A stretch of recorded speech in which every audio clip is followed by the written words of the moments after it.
최근 서태평양의 미국 심판의 날 레이더 항적이 공개되며 동북아시아에서 전운이 감돌고 있습니다. 이는 하와이에서 서쪽인 괌으로 향한 항적으로 이대로라면 서해와 대만 해협으로 향할 가능성이 언급되고 있어 중국에서 난리가 났습니다. 현재 중국은 베이징 동계올림픽을 준비하는 와중 신장 위구르 국경 근처에서 아프간 무장단체의 작전 차량의 사진이 공개돼 초긴장하고 있는 상황인데 여기에 미국이 군사작전을 벌인 것인데요.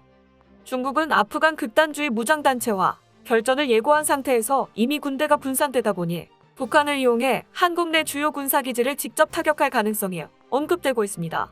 그런데 최근 한국에서 뜻밖의 소식이 들려와 중국과 북한을 당황하게 만들었는데요. 전문가들은 한국의 새로운 방어체계가 중국 해군력의 70%를 초토화시킬 수 있으며 북한의 탄도미사일도 방어할 수 있을 거라 판단하고 있는데 한번 자세하게 알아보겠습니다.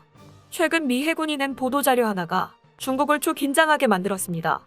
얼마 전 18,000톤 오하이오급 잠수함인 네바다함이 서태평양 괌 기지의 아르파항에 정박했다고 사진과 함께 공개한 것인데요. 오하이오급은 핵미사일을 발사할 수 있는 전략핵 잠수함입니다. 국가 비밀로 취급되는 전략핵 잠수함의 위치를 공개한 것은 정말 이례적이며 미국도 단단히 각오한 듯한 행보였습니다. 이런 무기체계는 정치적 목적이 있을 때 쓰는 전략적 수단입니다. CNN은 오하이오급의 괌 기항이 2016년 이후 6년 만에 처음이며 기항 사실이 공개된 것은 냉전 시대 이후 두 번째라고 밝혀 충격을 주고 있습니다. 심상치 않은 기운이 감도는데 중국이 더 크게 놀라는 자료가 공개됐습니다. 항공기위치 탐지 시스템 ADS-B가 포착한 핵미사일 운용을 위해 공중지휘기 역할을 하는 E-6B 머큐리의 함정입니다. 머큐리는 핵미사일 발사 명령이 떨어지면 이를 받아서 전략핵 잠수함에 그 임무를 중개해주는 역할을 하는데요. 발사통제센터와 원격 미사일 발사시설 사이에 지휘력이 무력화됐을 때 머큐리에서 즉각 지휘 통제를 합니다. 그래서 심판의 날 하늘의 통제기란 별칭이 있습니다. 게다가 탄두만 100개가 넘는다는 오하이오급을 서해 방향으로 전개시켰다는 것과 그것을 공개했다는 것은 급변 사태 발생 시 만주에 전개된 인민해방군의 행동을 제약하겠다는 의미로 해석되며 머큐리까지 함께 전개했다는 것은 오하이오급 전개가 단순한 위력과 시용에 지나지 않고 중국에 언제든 전술핵을 쏠 수 있다는 의미입니다. 이는 중국에게 있어 엄청난 부담으로 다가오고 있는데요. 최근 중국 서부 국경에서는 이슬람 무장단체가 운용하고 있는 작전 차량이 발견돼 소동이 벌어지고 있기 때문입니다. 아프가니스탄 제장악에 성공한 이슬람 무장단체는 순교 부대를 정규군으로 편성하겠다고 밝혀 논란이 되고 있습니다. 최근 아리아나 뉴스 등 아프간 언론에 따르면 자비훌라 무자히드 무장단체 대변인은 현지 라디오 방송과 인터뷰에서 장차 정규군의 순교대원으로 구성된 부대를 신설할 계획이라고 발표했는데요. 아프간 무장단체는 과거 수십 년 동안 외국군과 민간인 등을 대상으로 끔찍한 일을 벌였으며 이렇게 목숨을 잃은 대원에 대해서는 순교했다고 표현해 극단주의 무차별 공격을 미화했습니다.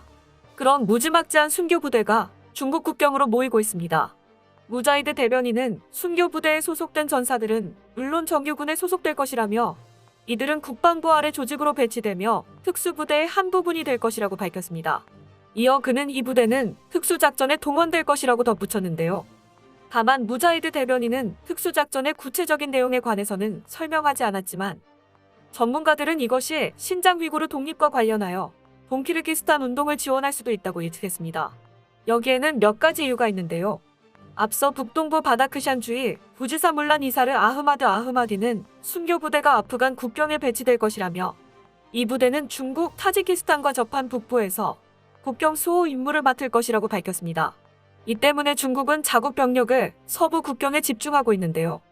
중국 인민해방군은 신장 위구르 자치구에 신형 무기들을 대거 실전 배치하며 화력을 강화하고 있습니다. 최근 중국 관영 매체인 글로벌타임스에 따르면 인민해방군 신장군구사령부는 HQ-17A 방공미사일, PCL-181 155mm 자주포, PHL-11 122mm 다연장 로켓포 시스템 등을 실전 배치한 것을 기념하는 행사를 개최해 서부 국경 이슬람 세력들에게 위력을 과시했습니다. 공개한 무기 중 HQ-17A 방공미사일 시스템은 탐색 레이더, 유도 레이더, 방공 레이더, 지휘 시스템이 단일 차량에 통합되어 있는데 이동 중에도 미사일을 발사할 수 있다는 점이 특징인데요. 또한 열병식에서 선보인 PCL-181 155mm 자주포는 탁월한 성능과 파괴력으로 인민해방군 기계화 포병대의 애용 무기가 됐고 PHL-11 122mm 다연장 로켓포는 긴 사거리와 높은 정확도 및 기동성을 평가받고 있다고 글로벌 타임스는 전했습니다.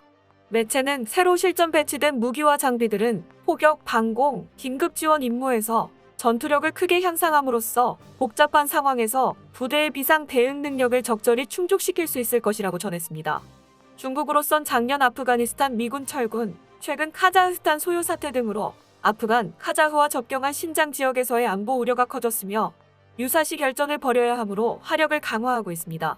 또한 아프간과 카자흐스탄이 불안해지면 신장 위구르 분리주의 세력을 지원하는 외부 세력이 신장의 접경국인 아프간, 카자흐스탄을 근거지 삼아 세를 키울 가능성이 중국의 중요한 안보 우려 중 하나로 간주되고 있습니다. 이렇게 중국의 서부 전선이 급박하게 돌아가는 상황에서 미국까지 핵전술 옵션을 꺼내들어 중국을 압박하고 있는 상황인데요. 중국은 동부전선 미국을 견제하기 위해 북한이랑 카드를 꺼내며 한반도 또한 화약 냄새가 진동하고 있습니다. 중국은 최근 북한의 미사일 발사로 유엔이 발의한 대북제재 결의안을 반대해 무산시켰습니다. 또한 영국 해군은 동중국해서 대북제재 위반, 의심 선박의 증거를 확보했다고 밝히며 중국이 북한을 뒤에서 돕고 있다는 정황이 계속해서 드러나고 있습니다. 그러는 와중 한국에서 뜻밖의 소식이 전해지며 중국과 북한을 당황하게 만들고 있는데요.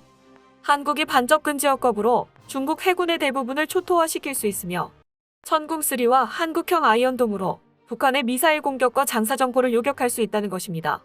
최근 해군 전문 매체 네이버 뉴스는 ADD가 지난 5월 한미 미사일 지침을 공동으로 폐지하기로 한 후 고체 연료를 사용하는 국지화 군사위성을 개발하는 데 박차를 가하고 있다고 말했는데요.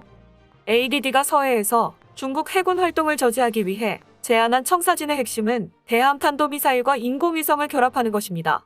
한국군 소식통은 우리 미사일이 500km 이내에 무엇이든 타격할 수 있다면 중국은 서해에서 움직일 수 없다고 말했습니다. 또한 네이버 뉴스는 한국형 A2AD를 가능하게 하기 위해 선택된 ASBM이 ADD가 개발한 고체 연료 현무입이 탄도 미사일이 될 것이라며 사거리가 500km가 될 것이라고 소개했습니다. 미국 싱크탱크인 전략국제문제연구소 산하 사이트 미사일스렛에 따르면 현무입이 미사일은 탄두 중량을 500kg으로 줄이면 사거리가 800km로 늘어난다고 말했는데요. ADD는 이 미사일의 해상에서 목표물을 정확하게 탐지할 수 있는 적절한 시커가 있는 한 종말 단계에서 표적을 찾아 파괴할 것이라고 믿고 있다고 네이버 뉴스는 전했습니다. 한국의 ASBM, 통합 데이터 링크, 실시간 지상 지휘와 통제, 비용 효율적인 감시와 통신 위성을 확보하면 한국형 항공모함 킬러 시스템이 효율있게 구축될 것이라고 네이버 뉴스는 전망했습니다. 일각에서는 현무사 또한 ASBM으로 사용 가능하며 2.5톤 탄도의 고성능 자탄 또는 텅스텐 자탄을 탑재하면 엄청난 넓이의 중국 함대를 타격할 수 있다고 말했는데요. 이론상 최대 70% 정도의 중국 군함을 초토화시킬 수 있다고 설명하고 있으며 또한 자탄 방식은 절대 요격이 불가능하다고까지 설명해 경악하게 만들었습니다. 하지만 북한이 중국을 돕기 위해 한국의 ASBM 미사일 기지에 자신들의 미사일을 발사할 가능성이 높습니다. 그런데 한국은 북한의 미사일을 방어할 수 있다고 강한 자신감을 드러냈습니다. 최근 한국군은 한국형 아이언돔 개발을 2020년대 후반에 완료해 북한의 장사정포에 대응하겠다고 밝혔습니다. 강은호 방위사업청장은 한국형 장사정포 요격 체계인데요. 절대 아이언돔하고는 비교하지 마시라. 훨씬 더 높은 수준, 훨씬 더 정교한 수준을 가지고 있다고 설명했습니다.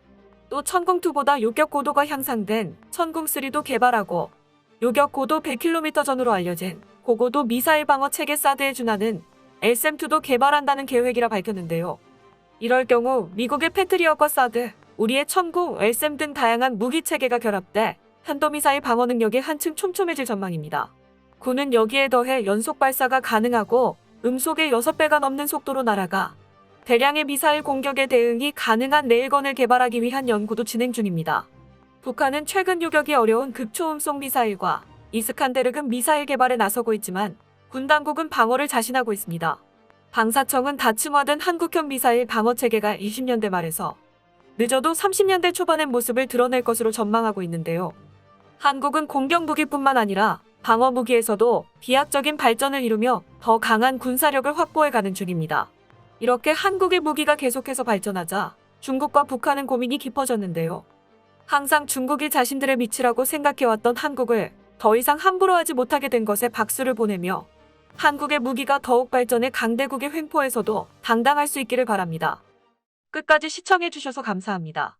도움이 되셨다면 좋아요를, 다른 이야기도 궁금하시면 구독을 눌러주세요.